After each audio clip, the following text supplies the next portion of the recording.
તો અત્યારે દાંતા વટાઈ અને આગળ ચાલી નીકળ્યા છીએ, જેવી માં ભવાનીની ઈચ્છા.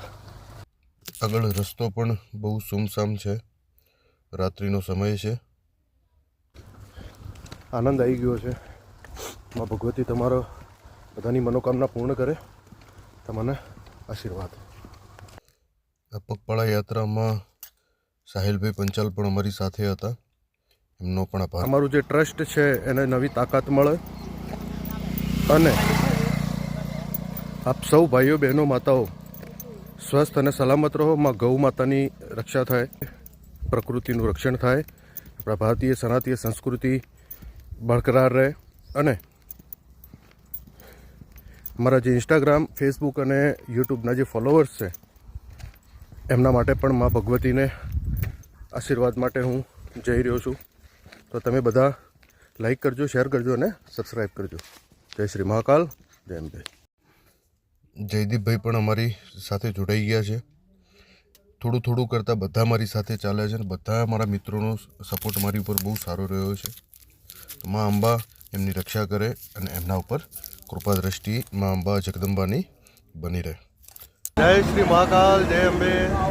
અત્યારે જલોત્રા પહોંચી ગયા છીએ. અમારી ટીમ અમારી સાથે જ. હજુ બીજી એક ગાડી આવે છે સિદ્ધપુરથી, એ રસ્તામાં છે.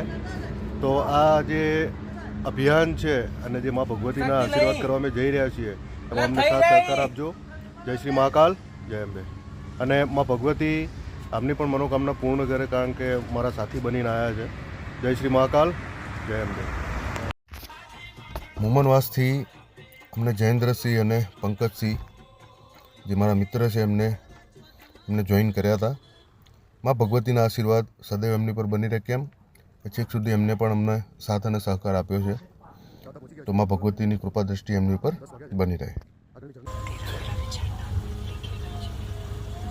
1:10 થઈ છે.